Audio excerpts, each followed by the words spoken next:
और मैंने आपको ये बताया था कि जब भी हम अरे क्रिएट करेंगे यूजिंग अरे function,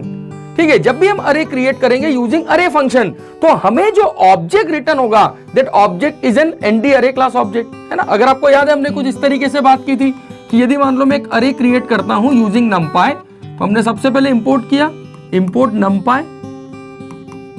numpy as np, and here I'm going to create suppose array ar equal to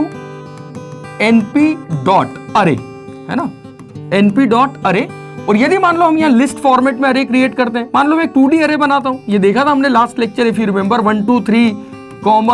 4 5 6, ठीक है, तो ये आपको देना है सब लिस्ट के फॉर्मेट में, है ना, ये कॉन्सेप्ट हमने देखा था list with in a list. तो ये आपने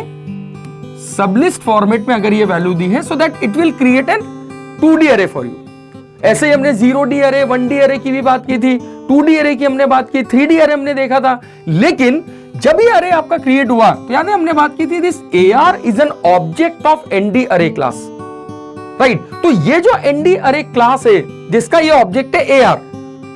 this AR consist the detail about this अरे, राइट। तो यहां पर हमारे पास देयर आर सम एट्रीब्यूट्स जो कि हम इस अरे पे अप्लाई करके ये पता कर सकते हैं कि हमारे अरे का डायमेंशन क्या है, शेप क्या है, साइज क्या है। So this are the some important attributes of the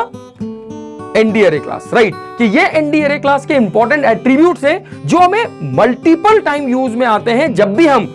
numpy में अरे को लेके कोई भी एप्लीकेशन क्रिएट करते हैं। तो वन बाय वन हम एक एक एट्रीब्यूट को समझते हैं, बड़े आसान है, बड़े सिंपल है, बस आपको नॉलेज में होना चाहिए कि yes this is also one of the option to find out the details about an अरे।